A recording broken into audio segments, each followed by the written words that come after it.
Bismillahirrahmanirrahim. Assalamualaikum warahmatullahi wabarakatuh. Alhamdulillah, wassalatu wassalamu ala rasulillah wa ala alihi wa sahbihi wa man ittaba' hudah, amma ba'd. Ikhwati fillah, pada pertemuan sebelumnya kita telah membahas tentang fadl surat Al-Ikhlas, keutamaan surat Al-Ikhlas yang disebutkan dalam sebuah hadis yang sahih, walladzi nafsi biyadihi innaha la ta'dilu thulutsal Qur'an. Demi Allah yang nyawaku di tangannya, sabda Nabi sallallahu alaihi wasallam, sesungguhnya surat ini surat Al-Ikhlas, setara dengan sepertiga Al-Quran.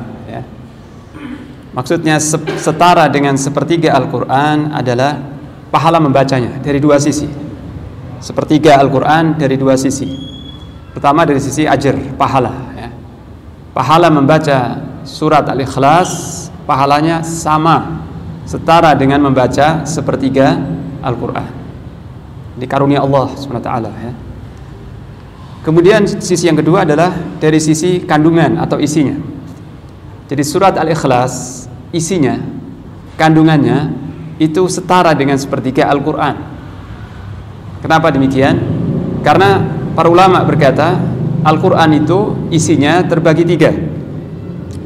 Yang pertama adalah Al-Ahkam, berisi tentang hukum-hukum, hukum halal, haram, wajib dan sebagainya, hukum-hukum. Dan yang kedua adalah Al-Wa'du wal-Wa'id, berisi tentang kabar gembira, janji-janji Allah bagi mereka yang beriman dan beramal saleh, kabar-kabar gembira bagi orang mukmin, dan al-wa'id, peringatan, ancaman bagi orang-orang yang kafir dan fasik. Sedangkan yang ketiga adalah al-asma was sifat, penjelasan tentang nama-nama Allah dan sifat-sifatnya. Jadi Al-Quran isinya tiga, ahkam, hukum-hukum, janji gembira dan peringatan. Dan yang ketiga adalah al-asma, penjelasan tentang nama-nama Allah dan sifat-sifatnya yang maha tinggi. Nah, surat Al-Ikhlas ini, surat Qul huwallahu ahad, isinya murni penjelasan tentang al-asma was sifat, tentang nama-nama Allah yang maha indah dan sifat-sifatnya yang maha tinggi, yang maha mulia. Nah, karena isi surat Al-Ikhlas ini fokus, khusus tentang nama-nama Allah dan sifat-sifatnya, maka nilainya, kandungannya setara dengan sepertiga Al-Quran.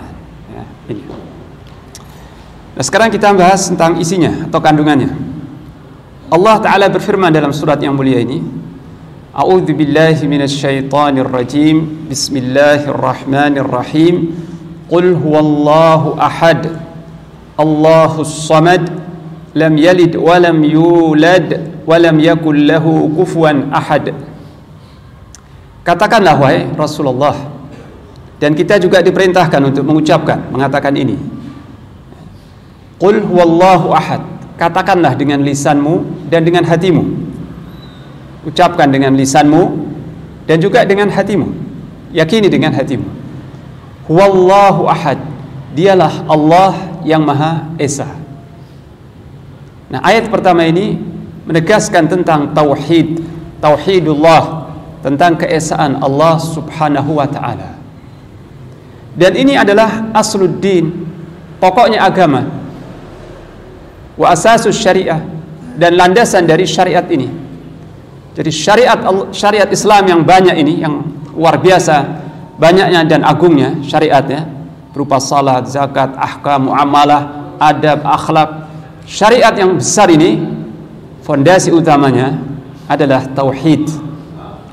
Dan pokok dari agama ini adalah tauhid, yaitu pengesaan Allah Subhanahu wa ta'ala, pengakuan bahwa Allah lah satu-satunya yang berhak diibadahi atau disembah tanpa ada sekutu, tidak ada sekutu bagi Allah Ta'ala.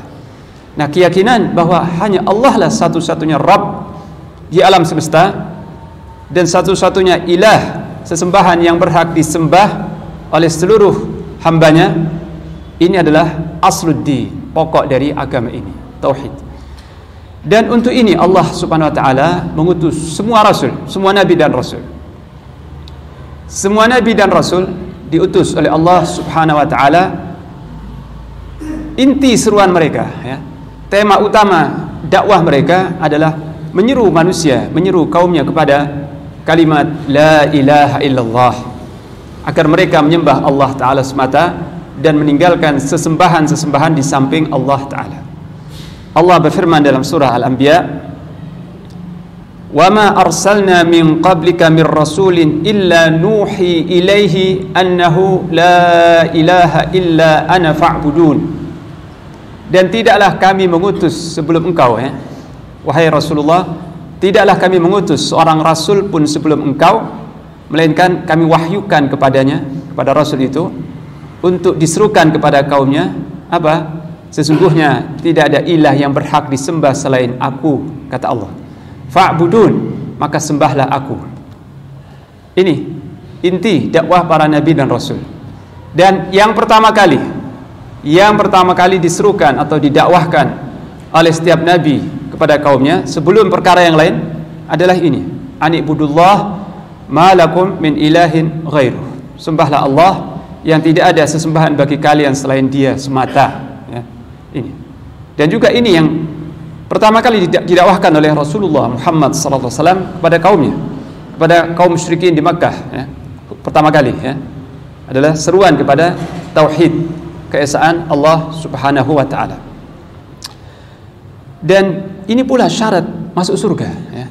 Jadi tentang keagungan kalimat ini, kalimat tauhid, bahwa kalimat ini adalah syarat mutlak untuk siapa saja yang ingin masuk surga. Rasulullah bersabda sallallahu alaihi wasallam, "Man laqiyallaha wa la yusyriku bihi syai'an dakhala al-jannah.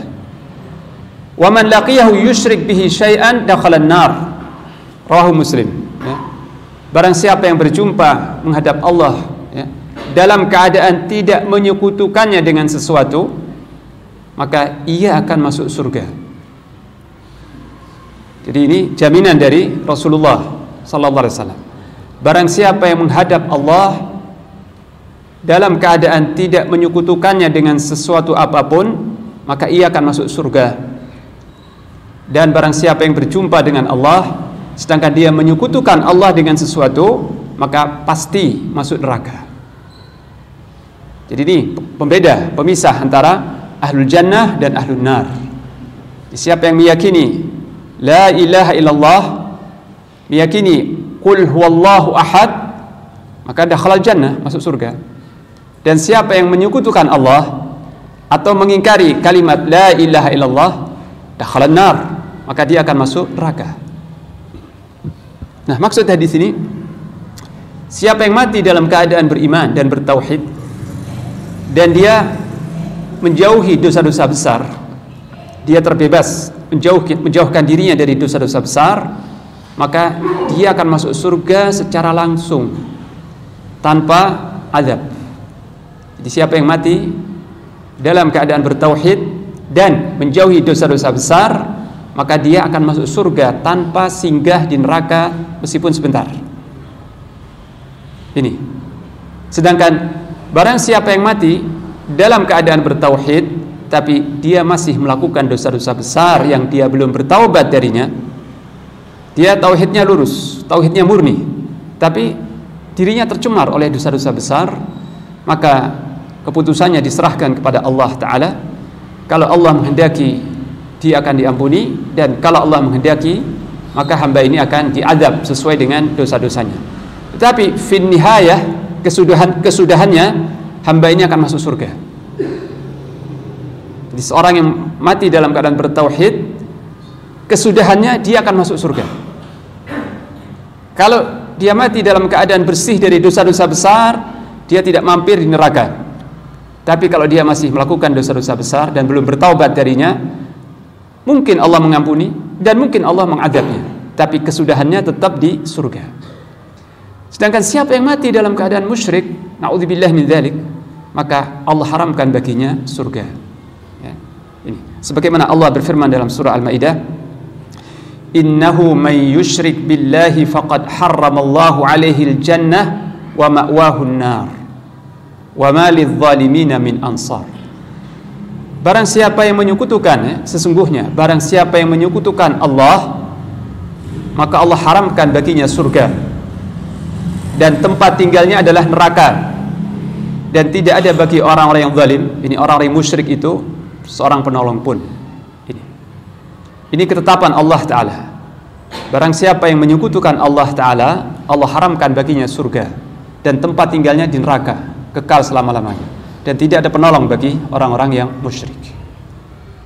Nah, jadi ini keagungan tentang kalimat tauhid yang dikandung dalam kalimat la ilaha illallah, yang ditegaskan dalam ayat ini dengan ungkapan qul wallahu ahad. Katakanlah, dialah Allah yang Maha Esa. Nah, tentang jaminan bahwa seorang yang mengucapkan kalimat ini dengan memenuhi konsekuensinya, dia mengucapkan kalimat la ilaha illallah dan kalimat ini menjiwai hatinya, jadi dia mengucapkannya dengan jujur, dan kejujuran dalam meyakini kalimat tauhid ini akan terbukti nanti dalam perbuatannya, ya. Jadi seorang yang mengikrarkan kalimat la ilaha illallah dan itu jujur dari hatinya, dan dia semata-mata mencari ridho Allah, maka hati yang terwarnai, ya, hati yang tersibghah oleh kalimat tauhid ini akan mempengaruhi sekujur tubuhnya, akan mengarahkan sekujur tubuhnya. Jadi seorang yang bertauhid dengan benar, dengan jujur, maka dia akan menyembah Allah dengan sebenar-benarnya. Dia akan melaksanakan perintah-perintah Allah berupa salat, siam, zakat dan sebagainya, dan dia akan menjauhi semua yang dilarang oleh Allah Ta'ala. Kenapa?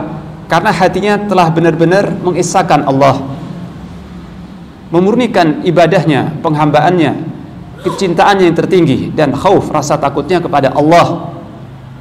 Oleh karena itu, sekujur anggota tubuhnya dipengaruhi oleh hatinya yang saleh, hati yang bagus tadi, ya. Hal ini sebagaimana ditegaskan oleh Rasulullah SAW, ala inna fil jasadi mudghah idza salahat salahal jasadu kulluh wa idza fasadat fasadal jasadu kulluh ala wahyal qalb. Ketahuilah, sesungguhnya dalam tubuh manusia itu ada segumpal daging, yang jika segumpal daging ini baik, maka sekujur tubuh baik, dan jika segumpal daging ini rusak, maka sekujur tubuh rusak. Nah, segumpal daging itu adalah qalb, hati. Dan baiknya hati itu dengan tauhid, dengan mengesahkan Allah, dengan mengenal Allah Ta'ala, dengan menjadikan Allah Ta'ala satu-satunya sesembahannya, yang disembah dengan sepenuh kecintaan, sepenuh pengagungan, rasa takut dan pengharapan, ya. Nah, jadi hati yang sudah tercelup oleh tauhid, ya, tersibghah oleh tauhid, maka itu akan berefek, berpengaruh kepada sekujur tubuhnya. Sekujur tubuhnya akan benar-benar menghambakan diri kepada Allah, tunduk kepada Allah dengan sepenuhnya, dan jauh dari maksiat kepada Allah, jauh dari hal-hal yang dilarang oleh Allah Ta'ala. Nah, jadi kalau seorang muslim masih gemar melakukan dosa-dosa besar ataupun dosa-dosa kecil, maka itu berarti tauhidnya lemah. Bukan tidak ada, tauhidnya tidak mewarnai hatinya, tidak menjiwai dan menguasai seluruh hatinya. Belum seperti itu, ya. Jadi sesuai dengan kadar sempurna atau tidaknya tauhid di dalam hati, maka seperti itu nanti baik atau tidaknya perilaku atau amal seseorang. Ini pengaruh tauhid. Jika benar-benar telah menjiwai dan mewarnai hati seorang muslim, maka sekujur anggota tubuhnya pun diarahkan oleh hati yang bertauhid tersebut. Oleh karena itu, dalam sebuah hadis yang lain, Rasulullah sallallahu alaihi wasallam bersabda, fa innallaha harrama 'alan nar man qala la ilaha illallah yabtaghi bidzalika wajhallah. Rawahul Bukhari. Sesungguhnya Allah mengharamkan dari neraka, Allah mengharamkan dari neraka seorang yang mengucapkan la ilaha illallah dan dia jujur, benar-benar mencari ridho Allah dengan kalimat itu. Jadi jaminan dari Nabi adalah haramallahu 'alan nar. Allah mengharamkan dari neraka, artinya tidak akan masuk neraka sama sekali, tidak akan singgah di neraka meskipun sekejap. Siapa? yaitu orang yang mengucapkan la ilaha illallah yabtaghi bidzalika wajhallah. Dia jujur mengharapkan atau menginginkan dengan kalimat itu wajah Allah, yakni ridhanya, ya. Seorang yang mengucapkan la ilaha illallah dan dia jujur mengharapkan ridha Allah, maka seluruh perbuatan anggota tubuhnya diarahkan, dikendalikan oleh kalimat la ilaha illallah, ya. Nah, oleh karena itu mungkin sebagian orang bertanya, ya, ada semacam pemikiran gitu, ya, apa hubungan kalimat la ilaha illallah dengan teknologi yang canggih di zaman sekarang, ya? Apa hubungan la ilaha illallah dengan manajemen negara, ya? Apa hubungan la ilaha illallah dalam membangun keharmonisan keluarga, ketentraman masyarakat, kejujuran? Apa kaitan la ilaha illallah dalam memberantas korupsi, memberantas narkoba, memberantas semua kemungkaran, dan menegakkan sistem yang penuh dengan keadilan, kejujuran, dan sebagainya? Apa pengaruh la ilaha illallah? Pengaruhnya sangat kuat, ya. Dan tidak ada yang lebih mempengaruhi itu semua selain kalimat la ilaha illallah. Yakni jika seorang muslim meyakini kalimat la ilaha illallah dengan jujur, dengan benar, maka dia akan jauh dari korupsi, jauh dari semua penyimpangan moral, jauh dari semua tindak kejahatan atau kriminal, meskipun dia seorang rakyat kecil, ya. Kalau seorang pemimpin, seorang pejabat, ya, seorang kepala, seorang pejabat, seorang kepala kanwil, seorang wali kota misalnya, ya, dia meyakini kalimat la ilaha illallah dengan yakin dalam hatinya, maka dia akan menjadi pemimpin yang menyerupai Umar bin Khattab atau Abu Bakar As-Siddiq, meskipun tidak bisa seideal mereka, ya. Jadi para sahabat itu keluar menjadi sebaik-baik generasi yang dikeluarkan oleh Allah kepada manusia dan memimpin mengarahkan peradaban manusia karena dipengaruhi oleh kalimat la ilaha illallah ini. Kenapa Abu Bakar As-Siddiq bisa menjadi seorang khalifah yang rasyid, yang jujur, yang saleh, yang lurus, dan juga para khulafur rasyidin? Karena keyakinan la ilaha illallah ini tertanam dalam hati mereka dengan kuat, dengan mantap itu, ya. Jadi pengaruh kalimat la ilaha illallah. Nah, sekarang kenapa banyak kejahatan melalui teknologi, ya? Misalnya pencurian bank gitu, ya, pencurian di bank melalui IT, ya, atau kejahatan-kejahatan melalui teknologi. Jadi teknologi semakin canggih, kejahatan semakin canggih, dan banyak kejahatan melalui teknologi. Itu karena orang-orang yang menghadapi perangkat teknologi ini tidak bertauhid, tidak meyakini la ilaha illallah. Maka perangkat teknologi itu menjadi sarana perusak, bukan sarana pembangun, ya.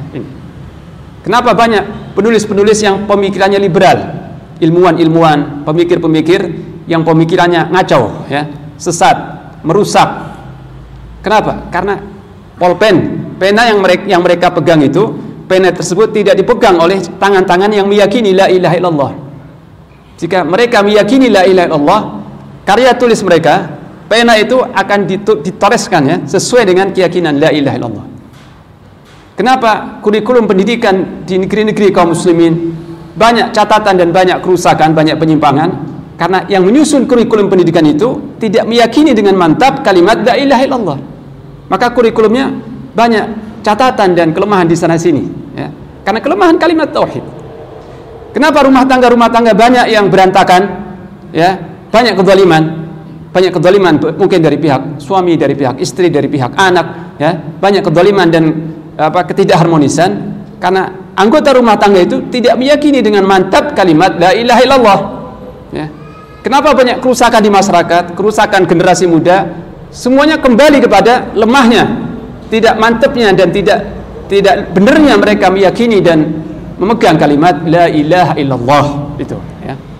Nah, jadi pengaruh kalimat la ilaha illallah ini berpengaruh dalam pribadi-pribadi kita, keluarga kita, masyarakat kita, negara kita, ya. Dari pribadi sampai negara. Itu lurus atau tidaknya, jujur atau tidak, menyimpang atau tidaknya ditentukan oleh keyakinan dan prinsip la ilaha illallah yang diyakini oleh orang-orangnya. Seperti itu pengaruh dari kalimat la ilaha illallah. Jadi kalimat ini bukan cuma kunci masuk surga. Memang iya, kalimat la ilaha illallah syarat mutlak masuk surga, sebagaimana tadi hadis-hadis yang saya sampaikan. Tapi kalimat la ilaha illallah juga syarat mutlak untuk meraih kejayaan dunia, kebahagiaan dunia, keselamatan dunia. Syarat mutlaknya adalah meyakini dan menerapkan kalimat la ilaha illallah. Ini kalimat yang merubah, yang melahirkan perubahan di kalangan para sahabat, para tabi'in dan seterusnya, ya. Jadi kalimat ini ketika diyakini dengan benar dan diamalkan, diwujudkan dalam kehidupan nyata, maka akan merubah segala-galanya, ya. Akan terjadi perubahan 180 derajat, ya. Perubahan yang sangat drastis, sangat besar kalau kalimat ini difahami dengan benar, diyakini dan konsekuensinya diterapkan. Ini kalimat yang luar biasa, ya. Jadi jangan dikira kalimat la ilaha illallah itu hanya disampaikan di mimbar-mimbar khutbah, di khutbah Jumat, di pengajian-pengajian masjid, di surau-surau, di langgar-langgar, di desa-desa dan di dusun-dusun. Adapun kalimat la ilaha illallah tidak berpengaruh di sistem perekonomian. Kalimat la ilaha illallah tidak ada kaitannya dengan sistem hukum, sistem politik, sistem, nggak ada kaitannya. Itu hanya di masjid-masjid dan di pesantren saja. Keliru. Pemahaman seperti ini jauh keliru, ya. Justru perbaikan desa dan kota, ya, perbaikan dunia dan akhirat, perbaikan masyarakat dalam semua sistem itu dipengaruhi oleh kalimat ini, kalimat la ilaha illallah. Pengaruhnya sangat nyata, sangat kuat, ya. Dan kelemahan dalam memahami kalimat ini berdampak buruk dan merusak segala-galanya, ya. Nah, oleh karena itu ini rahasianya. Kenapa para nabi dan rasul ketika menghadapi kaumnya yang banyak melakukan penyimpangan dan dosa besar, ya, seperti kaum Lut misalnya, kaumnya Nabi Lut alaihissalam, mereka melakukan penyimpangan homoseksual, ya. Kaumnya Nabi Syuaib, mereka melakukan penyimpangan ekonomi, ya, mereka curang dalam menimbang, curang. Dan kaum yang lain, ya, mereka banyak penyimpangan moral, kejahatan ini banyak. Tapi para nabi dan rasul yang pertama kali dibenahi, yang pertama kali didakwahi bukan meluruskan penyimpangan tadi, tapi meluruskan akidah. Itu menyuruh kepada kalimat la ilaha illallah. Ini rahasianya. Karena kalimat la ilaha illallah ini asasul islah, landasan perbaikan dalam semua bidang, dalam semua sistem. Landasannya adalah menanamkan dan meyakinkan kalimat la ilaha illallah. Jadi kalimat yang sangat agung, sangat berat bobotnya, ya. Dan ini asluddin, pokok dari agama, ya. Qul huwallahu ahad, katakanlah dialah Allah yang Maha Esa. Kemudian kalimat ayat berikutnya Allahus Samad, Allah As-Samad. Apa makna As-Samad? Ada berapa makna, ya. Pertama, Ibnu Abbas radhiyallahu anhuma berkata, yang makna As-Samad adalah alladzi yasmadu ilaihi al-khalaiq fi hawaijihim wa masailihim. Zat yang bergantung kepadanya semua makhluk dalam memohonkan hajat-hajat dan permintaan mereka. Ini makna As-Samad. Jadi zat yang menjadi tumpuan harapan, tempat seluruh makhluk memohon, meminta, menghaturkan hajat dan permintaannya kepada Allah Ta'ala semata, ya.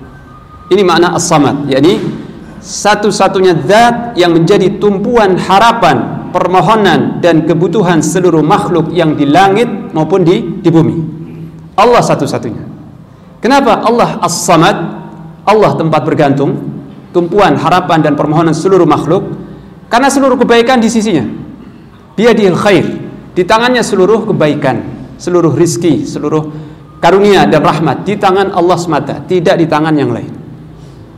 Jadi kenapa makhluk-makhluk memohon kepada Allah semata? Karena yang mampu memberi hanya Allah. Karena semua yang di langit dan di bumi milik Allah, dan tidak ada yang mampu memberi di samping Allah. Dia satu-satunya yang mampu memberi atau menahan, yang mampu memberi manfaat atau menimpakan mudarat. Hanya Allah semata, tidak ada sekutu baginya. Nah, karena itu seluruh makhluk yang sadar dan yang faham meminta hajatnya kepada Allah. Ini As-Samad. Allah berfirman dalam surat Fatir ayat yang kedua, ma yaftahillahu lin-nasi min rahmatin fala mumsika laha wa ma yumsik fala mursila lahu min ba'dih wa huwal azizul hakim. Apa saja rahmat yang Allah bukakan bagi manusia, rahmat ini luas, kesehatan, hidayah, perlindungan, rizki, macam-macam ya, rahmat. Apa saja rahmat yang Allah buka kepada hamba-hambanya, maka tidak ada yang mampu menahannya, pasti sampai. Dan apa yang Allah tahan, apa dari rahmatnya yang Allah tahan, maka tidak ada yang mampu menyalurkannya setelah Allah. Dan dialah yang maha perkasa, maha kuat, lagi maha bijaksana. Jadi Allah satu-satunya yang mampu memberi atau menahan, tidak ada sekutu baginya ya. Ini As-Samad, karena dialah yang maha kaya, lagi maha dermawan, dan semua yang di langit dan di bumi miliknya.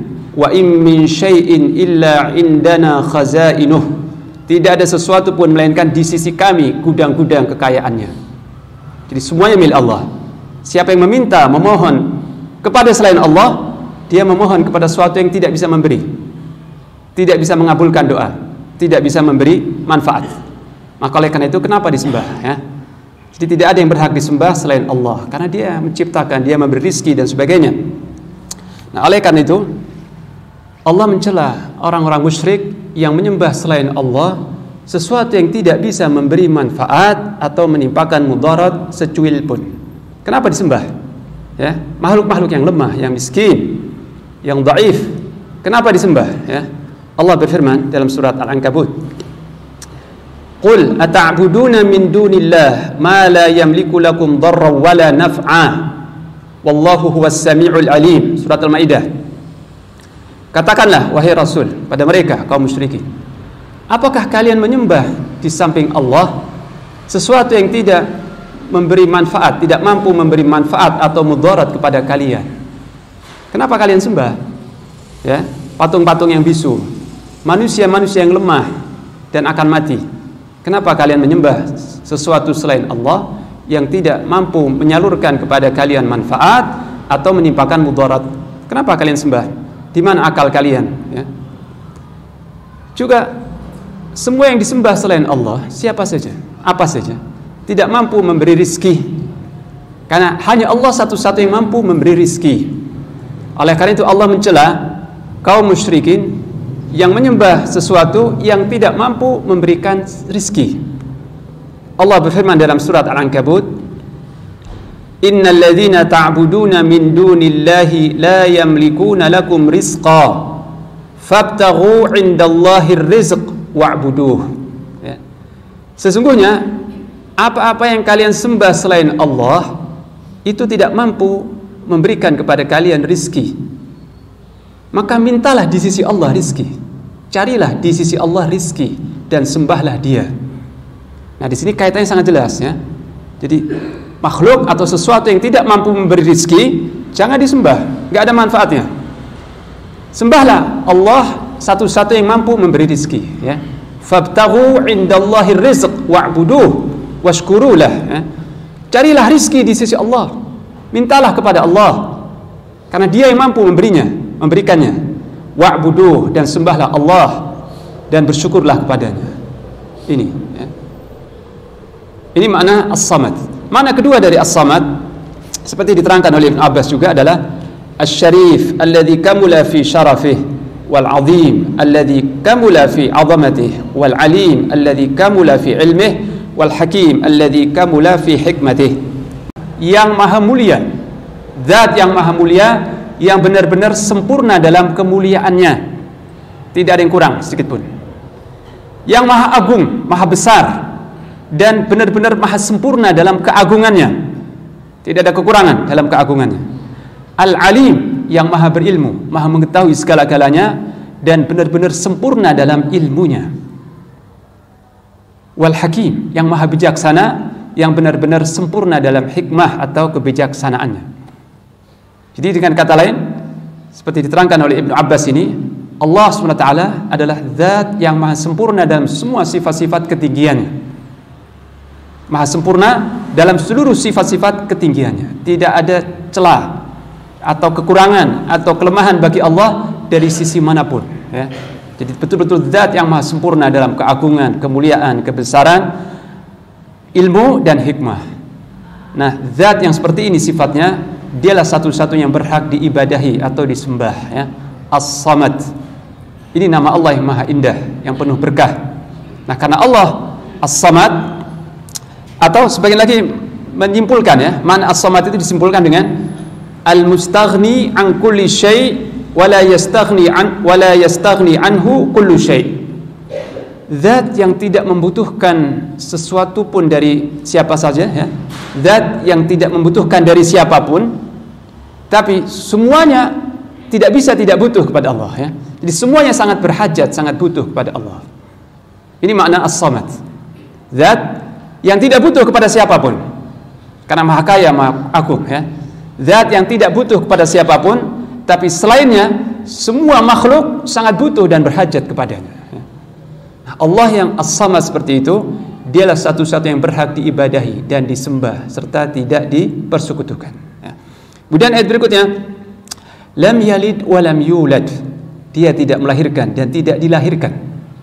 Allah tidak memiliki anak dan tidak memiliki orang tua ya, Maha Esa. Nah, anak ya, anak bagi manusia itu kesempurnaan ya. Keberadaan anak bagi kita ini suatu kesempurnaan, tapi bagi Allah suatu kelemahan dan kekurangan. Kenapa begitu? Karena manusia membutuhkan anak dan keturunan, karena dia menyadari dia akan mati nanti. Kita akan mati, dan sebelum kita mati, kita ingin nasab kita berlanjut. Kita ingin punya keturunan yang melanjutkan cita-cita kita, perjuangan kita ya. Jadi orang tua butuh anak untuk melanjutkan nasabnya, karena dia akan mati orang tua ini. Sedangkan Allah Maha hidup dan tidak akan mati, tidak butuh keturunan yang melanjutkan. Allah Maha kekal hidupnya ya. Kemudian orang tua atau manusia butuh anak untuk menutupi kelemahan dan kekurangannya ketika khususnya orang tua sudah menginjak usia tua ya. Orang tua ketika sudah lanjut usianya butuh dukungan anak-anaknya ya, butuh perhatian anak-anaknya. Misalnya ya, ketika seorang ayah tidak mampu bekerja, misalnya nggak mampu lagi bekerja, dia butuh ditunjang ekonominya oleh anak-anaknya. Atau salah satu orang tua misalnya sakit, sudah lanjut usia dan sakit, butuh perawatan, perhatian orang anak-anaknya ya. Ini yang paling diandalkan. Jadi orang tua butuh anak karena untuk menutupi kelemahannya dan kekurangannya. Sedangkan Allah Maha sempurna dan tidak memiliki kekurangan atau kelemahan ya. Oleh karena itu, bagi Allah adanya anak itu suatu kekurangan dan kelemahan ya. Dan Allah Maha suci dari seluruh kekurangan dan kelemahan. Dan terakhir saya sampaikan sebuah hadis yang diriwayatkan oleh Imam Bukhari dari Abdullah bin Abbas radhiyallahu anhuma. Rasulullah bersabda sallallahu alaihi wasallam, Allah berfirman, kadzdzabani ibnu Adam walam yakun lahu, wa syatamani ibnu Adam walam yakun lahu ya. Anak Adam mendustakanku padahal tidak selayaknya dia berbuat begitu, dan anak Adam mencaciku ya, dan tidak selayaknya dia mencaciku. Adapun pendustaan mereka kepadaku, kata Allah, adalah mereka menganggap bahwa aku tidak mampu mengembalikan mereka setelah matinya. Anak Adam menganggap aku tidak mampu membangkitkan mereka setelah matinya. Ini pendustaan terhadapku ya.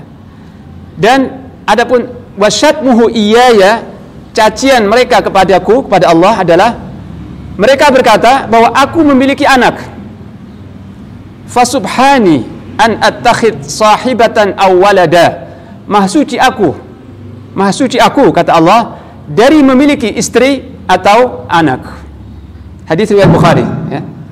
Jadi menganggap bahwa Allah memiliki anak itu adalah cacian bagi Allah. Berarti menyifati Allah dengan kelemahan, dengan kekurangan ya. Berarti mencaci Allah Subhanahu wa taala.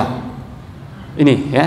Jadi Allah Maha sempurna, Maha Esa, Maha suci dari memiliki anak, memiliki istri, memiliki sekutu, memiliki tandingan dan sesuatu yang setara dengannya. Allah Maha suci dari itu semua. Nah, ini semua adalah konsekuensi dari keyakinan tauhid. Ini adalah kandungan atau bagian dari keyakinan Qul huwallahu ahad. Jadi surat Al-Ikhlas satu sama lain ayat itu satu kesatuan ya, saling menyatu. Nah, ini jamaah sekalian, penjelasan singkat tentang surat Al-Ikhlas, surat yang setara dengan Al-Quran, yang setara dengan sepertiga Al-Quran, dan surat yang disunnahkan untuk dibaca 3 kali di waktu pagi, 3 kali di waktu sore ya, dibaca ketika hendak tidur dan dalam banyak kesempatan ya.